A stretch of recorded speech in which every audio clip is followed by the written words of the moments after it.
Good morning. Sanskrit class में आप लोगों का स्वागत है।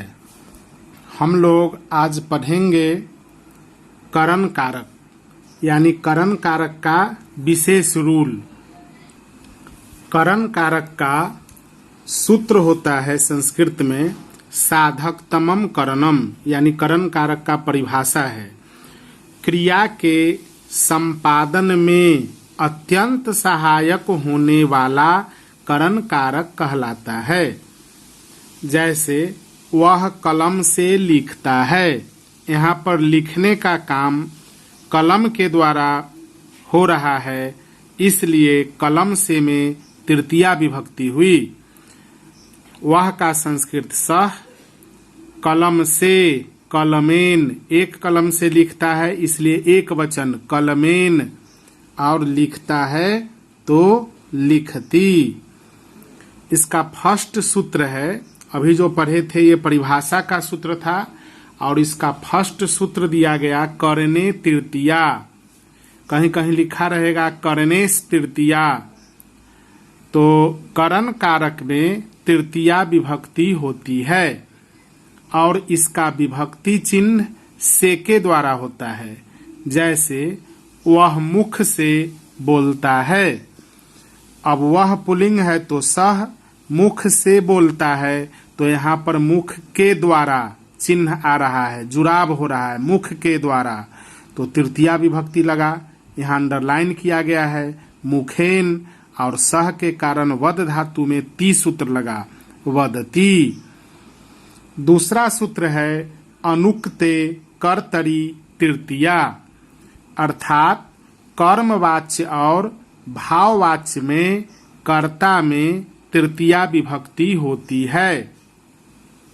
जैसे राम के द्वारा रावण मारा गया, इसका कर्तृवाच्य रहता तो लिखा जाता राम ने रावण को मारा, राम ने रावण को मारा, रामः रावणम हतः या हतवान।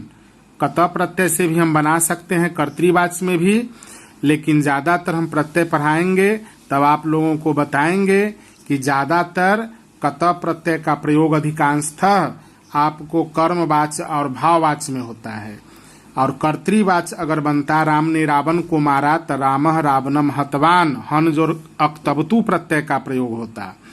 तो यहाँ पर हमने रामः को रामेन कर दिया, क्यों? तो क्योंकि कर्मवाच्य और भाववाच्य में कर्ता में तृतीया विभक्ति करना होगा। तो राम ने रावण को मारा, तो राम ने को राम के द्वारा तृतीया लगा दिया गया कर्ता में, और रावण में प्रथमा हो गया, रावण मारा गया, तो राम के द्वारा यहाँ आप देख रहे हैं रामेन, और रावण मारा गया तो रावण में प्रथमा विभक्ति रावण हो गया, द्वितीया से प्रथमा। ये मैं नियम बताऊंगा वाच्य में आप लोगों को। और मारा गया तो रावण के अनुसार हतः, तो इसे हम कहते हैं कर्मवाच्य। कर्मवाच्य का रूल होता है कि कर्ता में तृतीया, कर्म में प्रथमा, क्रिया कर्म के अनुसार।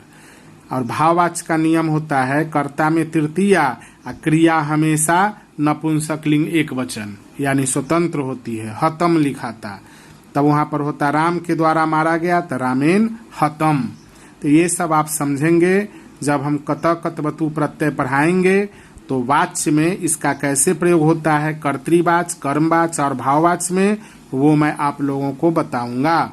अभी आप इतना ही समझें कि राम के द्वारा रावण मारा गया तो राम के द्वारा इसलिए रामेन हो गया, और रावण मारा गया इसलिए रावण हतः।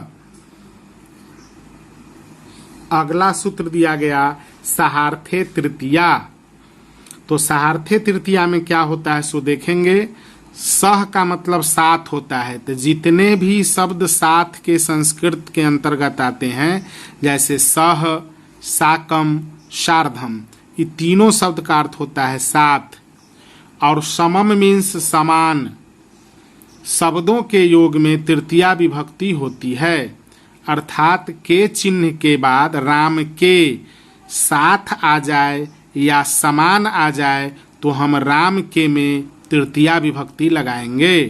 यहाँ पर आप देख रहे हैं राम के साथ रामस्य सह न हो करके रामेन सह हुआ। क्यों? तो सह के योग में तृतीया विभक्ति का ही प्रयोग होता है। तो राम के साथ रामेन सह लक्ष्मण बन गए, तो लक्ष्मणः वनम अगच्छत। अ ग च छ संयुक्त त हलंत, इसके बाद पूर्ण विराम दे दीजिएगा। तो रामेन सह लक्ष्मणः वनम अगच्छत, या फिर बन सकता था गतः या गतवान, गतवान, गतः या अगच्छत। 4 नंबर देखेंगे, सूत्र है अपवर्गे तृतीया। अपवर्ग किसे कहते हैं? तो कार्य समाप्ति या फल प्राप्ति को अपवर्ग कहते हैं। इस अर्थ में कालवाचक, ये साथ लिखिएगा, काल डैश देकर वाचक हम कर देते हैं, आप समझ जाएंगे कि इसके आगे वाला शब्द साथ लिखाएगा। कालवाचक और मार्गवाचक शब्द में तृतीया विभक्ति होती है। जैसे 1 महीने में व्याकरण पढ़ लिया, तो यहाँ पर कार्य समाप्ति हो गई। कार्य समाप्ति हो या फल प्राप्ति हो, तो 1 महीना में क्या किया गया? व्याकरण पढ़ लिया। तो मासेन तृतीया लग गया, में चिन्ह के कारण मासे नहीं लगा। मासेन व्याकरणम अधीतम, महीने भर में व्याकरण पढ़ा गया या सीख लिया गया। उसने 1 कोस में जाते जाते कथा कह दिया। हालांकि यहाँ फल प्राप्ति भी इसको कह सकते हैं। 1 महीने में व्याकरण पढ़ लिया, पढ़ने का कार्य हो गया तो कार्य भी समाप्ति हो गई, और व्याकरण पढ़ने से फल प्राप्ति हुई, ज्ञान की प्राप्ति हुई, इसलिए यहाँ तृतीया लगा। अब है 1 कोस जाते जाते कथा कह दिया, तो कथा कह दिया तो इससे भी ज्ञान की प्राप्ति हुई और कार्य की भी समाप्ति हो गई, तो फल की भी प्राप्ति है और कार्य की समाप्ति भी है। तो उसने सह कोस भर में या कोस में यानी जाते जाते, 1 कोस जाते जाते, तो क्रोशेन कथा कह दिया, कथा को कथाम कह दिया या कहा, तो अकथयत। अब है सूत्र नंबर 5।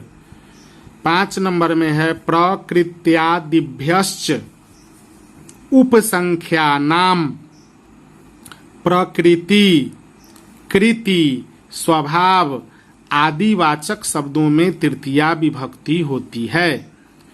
जैसे वह प्रकृति से सरल है या वह स्वभाव से सरल है, तो आंसर बनेगा वह का सह, और प्रकृति से, प्रकृति शब्द रूप का मति पर रूप चला मत्या तृतीया में, तो यहाँ हो गया प्रकृत्या।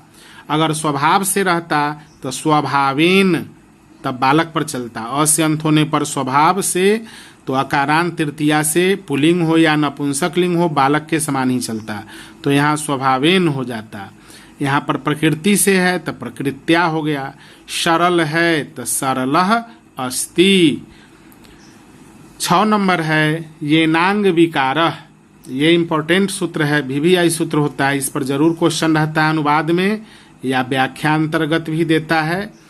क्वेश्चन कैसे पूछा जाता है तो दे देता है नांग विकारः का निम्नलिखित में से कौन सा उदाहरण है, 4 उदाहरण दे देगा। या वह पीठ से कुबरा है, या संस्कृत में लिख देगा सह पृष्ठेन कुब्जः अस्ति। यहाँ पृष्ठेन में किस सूत्र के आधार पर तृतीया विभक्ति हुआ या हुई, तो ये नांग विकारः सूत्र के आधार पर। जिस अंग में विकार हो यानी गड़बड़ी हो उसमें तृतीया विभक्ति होती है। जैसे वह पीठ से कुबरा है, तो पीठ में गड़बड़ी है, इसलिए यहाँ पंचमी न होकर तृतीया विभक्ति लगी। सह पृष्ठेन कुब्ज अस्ति। अगर रहता वह पैर से लंगड़ा है, तो सह चरणेन या पादेन खंजः अस्ति पंगुः अस्ति। अब अगला सूत्र है 7वां, ऊन वारण प्रयोजनार्थेषु तृतीया, अर्थात ऊनवाचक, वारणार्थक और प्रयोजनार्थक शब्दों में तृतीया विभक्ति होती है।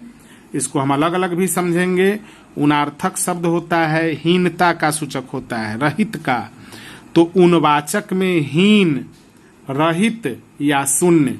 जैसे धन से हीन, ज्ञान से हीन, विवेक से हीन, तो धनहीन, ज्ञानहीन, विवेकहीन। धर्म से रहित है तो धर्मेन, तो यहाँ पर धर्म रहित। तो यहाँ पर हीन आ जाए अगर, शून्य रहे, विवेक शून्य, विवेकेन शून्य बनेगा। ये समास में भी आप पढ़ेंगे, तत्पुरुष समास में। वारणार्थक, वारणार्थक मतलब होता है निषेधात्मक वर्ड, निषेध, रोकने वाला।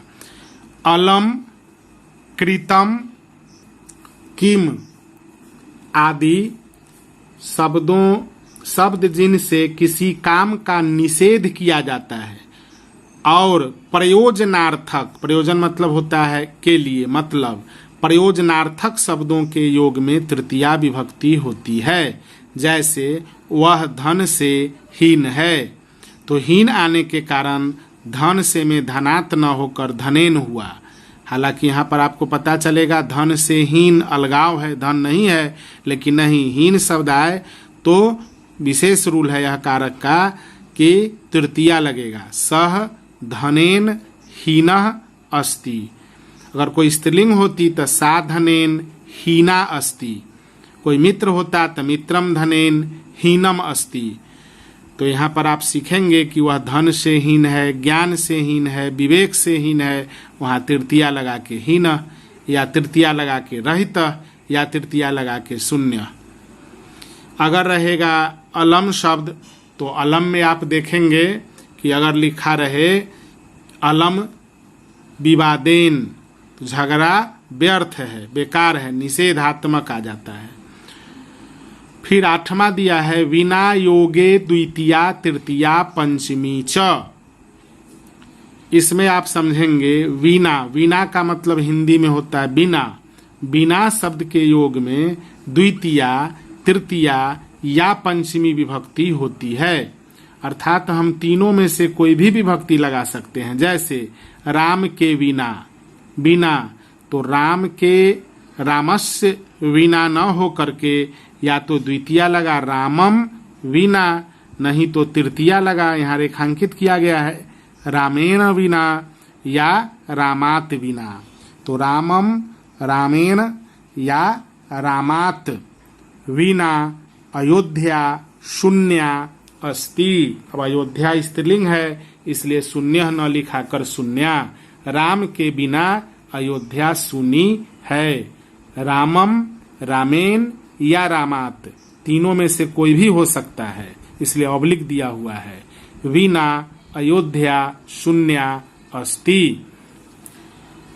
9 नंबर सूत्र देखेंगे हम लोग। दिया है कि हेतौ तृतीया पंचमी च। हेतौ, हेतु अर्थात कारण के अर्थ में तृतीया और पंचमी दोनों विभक्तियां होती हैं। यानी आप तृतीया भी लगा के बना सकते हैं और पंचमी भी, जब कोई कारण रहे तब। जैसे वह खुशी से हंसती है, तो हंसने का कारण है खुशी, तो खुशी का संस्कृत हर्ष होता है। तो यहाँ पर आप देख रहे हैं वह का संस्कृत हंसती है, स्त्रीलिंग है, इसलिए सा हुआ।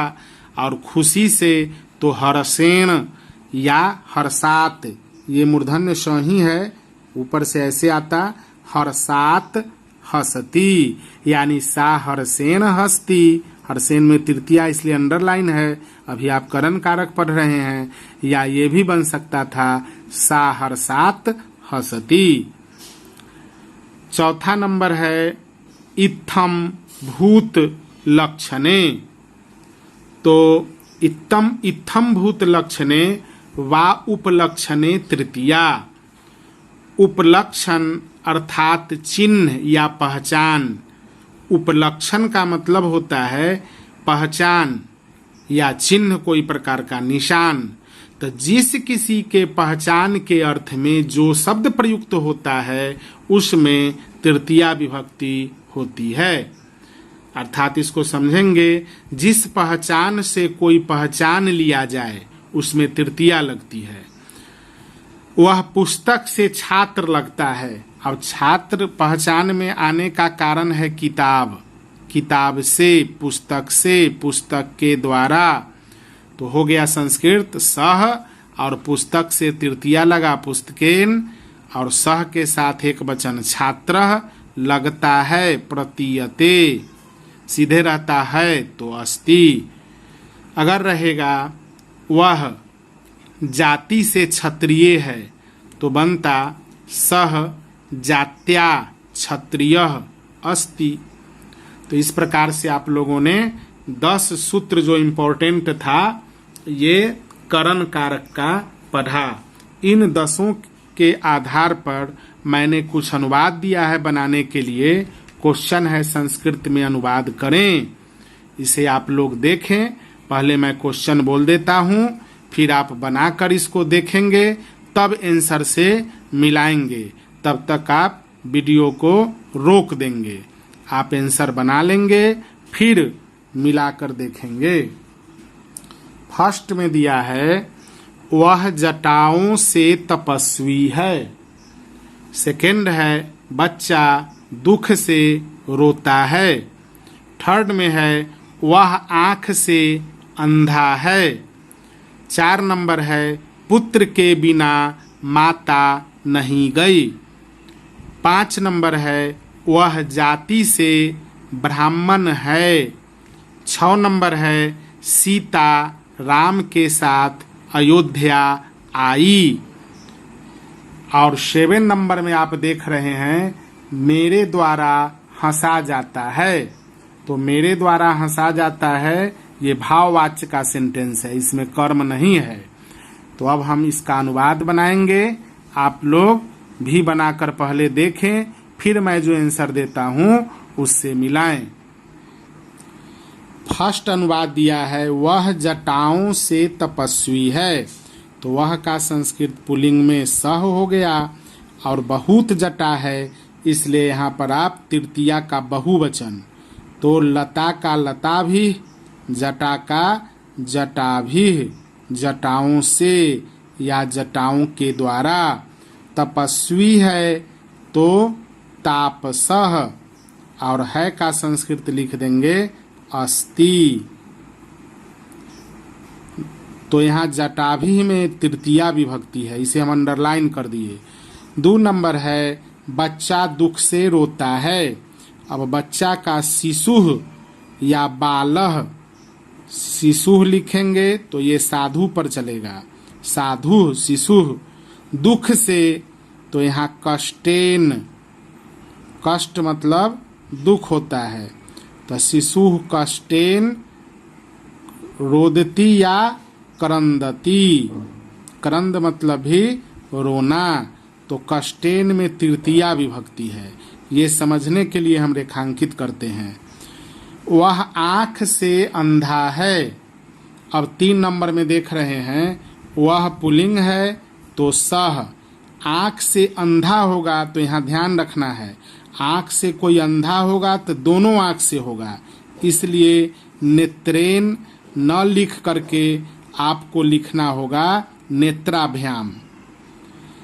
या दूसरा शब्द अगर लिखिएगा चक्षु तो चक्षुभ्याम। अब हम नेत्र मतलब आंख, तो नेत्रेन न करके यहाँ करेंगे नेत्राभ्याम। चूंकि कोई अंधा होगा तो दोनों आंख से।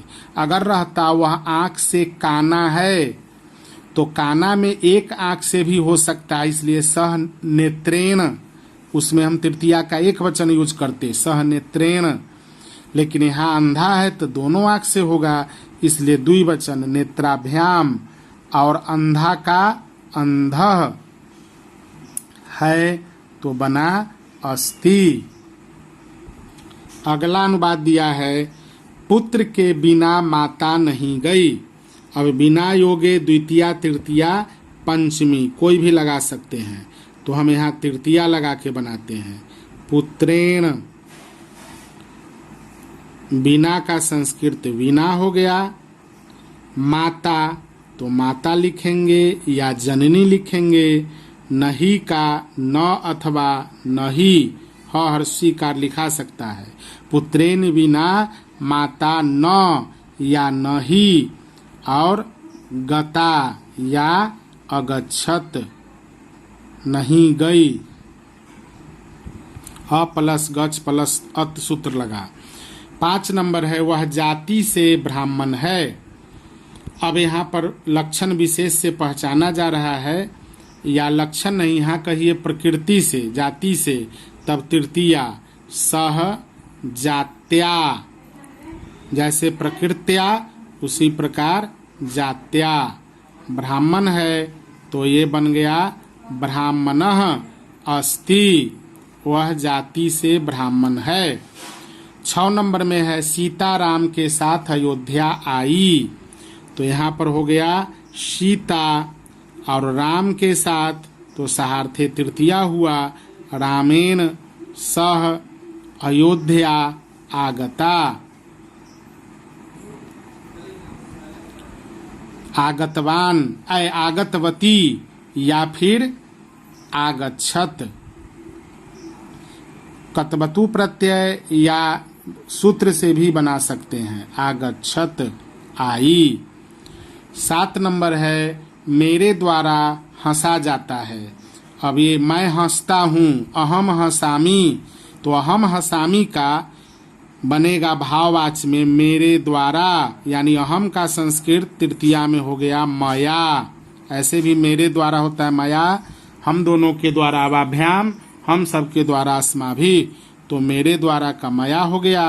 हंसा जाता है तो आंसर बना हस्यते, मया हस्यते। तो आज के लिए इतना ही, धन्यवाद।